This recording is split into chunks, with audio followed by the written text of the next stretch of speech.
देखिए अब प्रश्नावली 2 का दूसरा क्वेश्चन। पहला क्वेश्चन जो था उसके 5 सवाल कल हमने हल कर लिए हैं। आज हम दूसरा क्वेश्चन देखेंगे।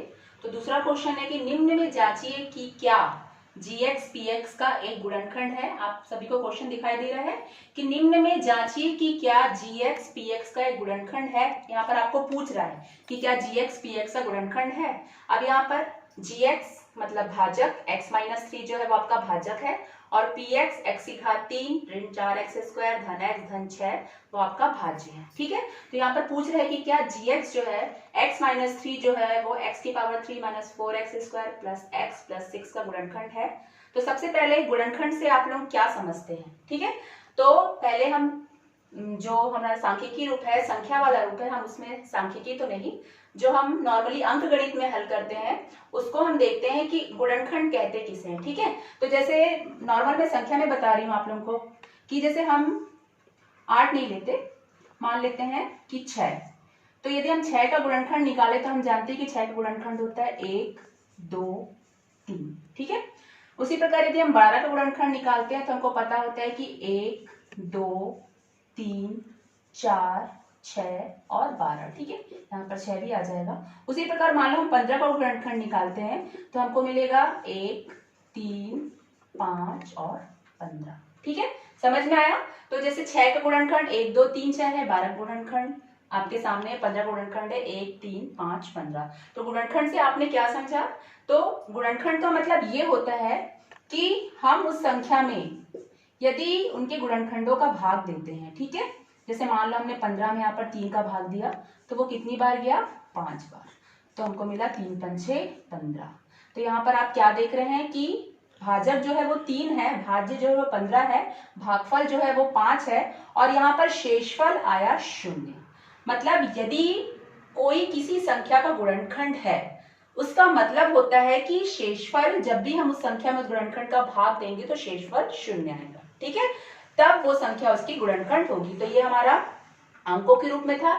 यहाँ पर आपको बहुपद में दिखाना है कि क्या gx px का गुणनखंड है। तो यहाँ भी हम क्या करेंगे, भाज्य में भाजक का भाग देंगे और शेषफल देखकर बताएंगे कि वो उसका गुणनखंड है कि नहीं है। तो शेषफल क्या आना चाहिए, शेषफल 0 आना चाहिए। ठीक है, तो हमने इसके पहले शेषफल प्रमेय पढ़ा था। हम पुरानी विधि से ना करके डायरेक्ट शेषफल प्रमेय से डायरेक्ट शेषफल निकालेंगे, और यदि शेषफल का मान 0 आएगा मतलब gx px का गुणनखंड होगा, और यदि शेषफल का मान 0 नहीं आएगा तो gx px का गुणनखंड नहीं होगा।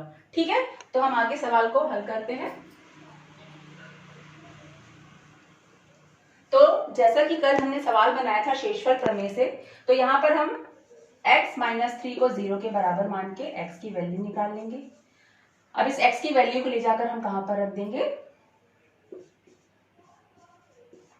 भाज्य में हमारे। ठीक है, तो ये हमारा भाजक है। भाजक से हम कल भी शेषफल प्रमेय से हल की थी, भाजक से हम x की वैल्यू निकालते हैं और जाकर भाज्य में रख देते हैं। तो p3 बराबर हमको मिलेगा 3 की घात 3 माइनस 4, x की जगह पे फिर हम 3 रखेंगे, 3 की घात 2 प्लस x की जगह पे हम 3 रखेंगे प्लस 6। ठीक है, तो 3 का 3 बार गुणा करेंगे तो आएगा 27।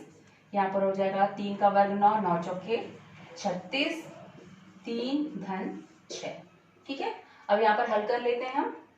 कहीं पर कुछ गड़बड़ हुआ क्या।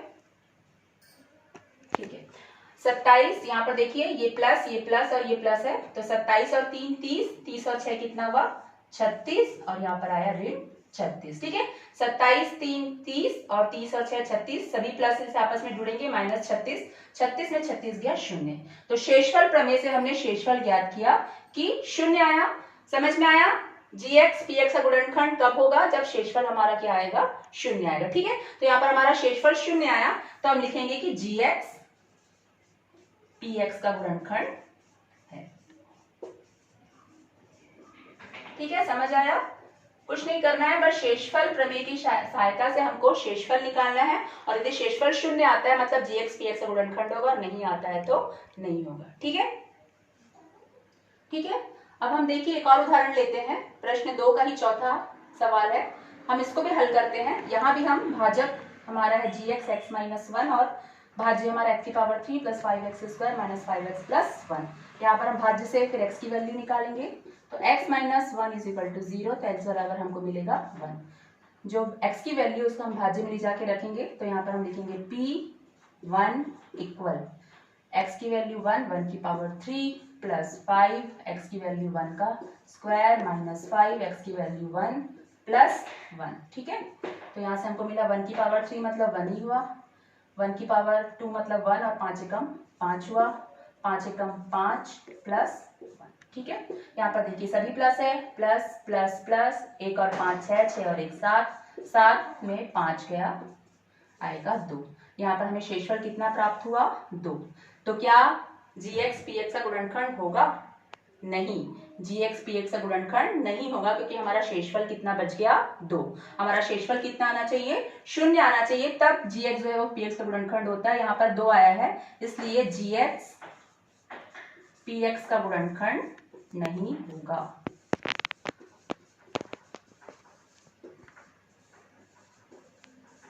नहीं है। ठीक है, समझ में आ गया? तो मैंने आपको दोनों सवालों को बनाकर समझा दिया कि जिसमें 0 आएगा वो गुणनखंड होगा और जिसमें शेषफल 0 नहीं आएगा वो गुणनखंड नहीं होगा। ठीक है,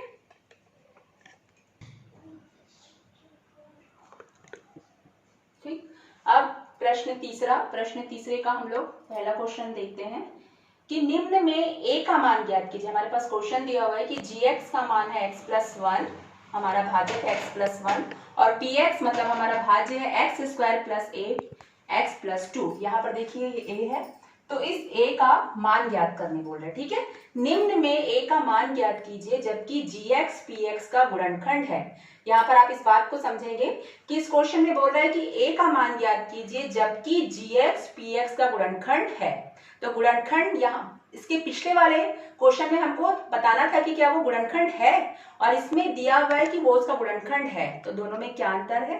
ठीक है, तो दोनों में ये अंतर है कि वहां पर हमको गुणनखंड का मान मतलब शेषफल का मान निकालना था 0 के बराबर। ठीक है, पर यहाँ पर हमको दिया हुआ है कि शेषफल उसका 0 है। क्यों? क्योंकि gx px का गुणनखंड है। ठीक है, तो यहाँ पर सबसे पहले तो हम भाजक से अपना x की वैल्यू निकाल लेंगे। तो x plus 1 is equal to 0, तो यहाँ से मिल जाएगा x बराबर माइनस 1। ठीक है, तो हम यहाँ पर लिखेंगे कि gx px का गुणनखंड होगा। कब होगा?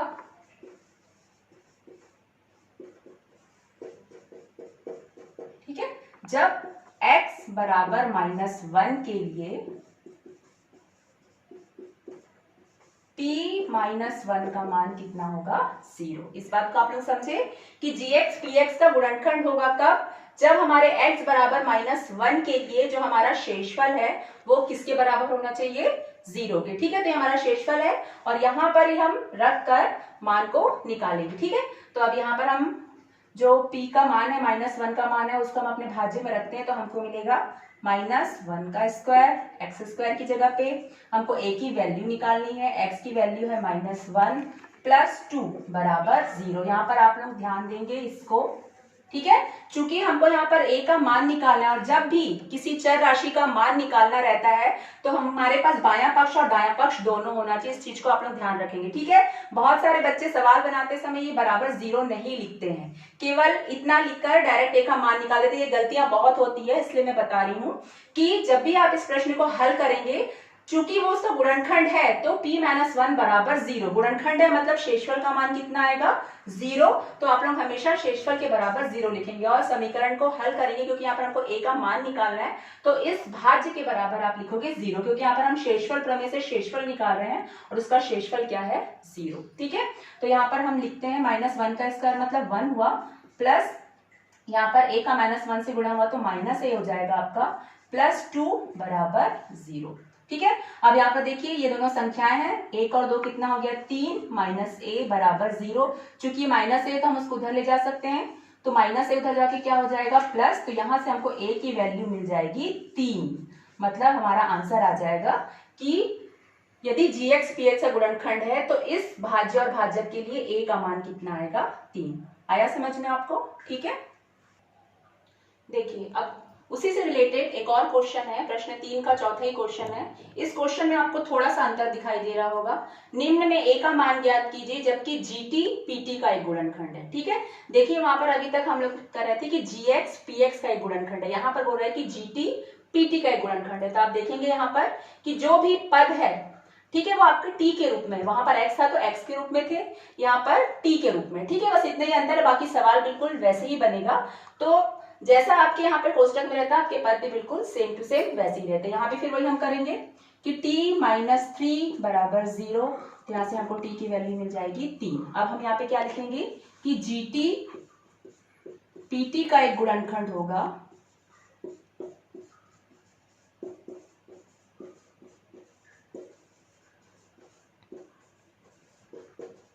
कब, जब t की वैल्यू 3 के लिए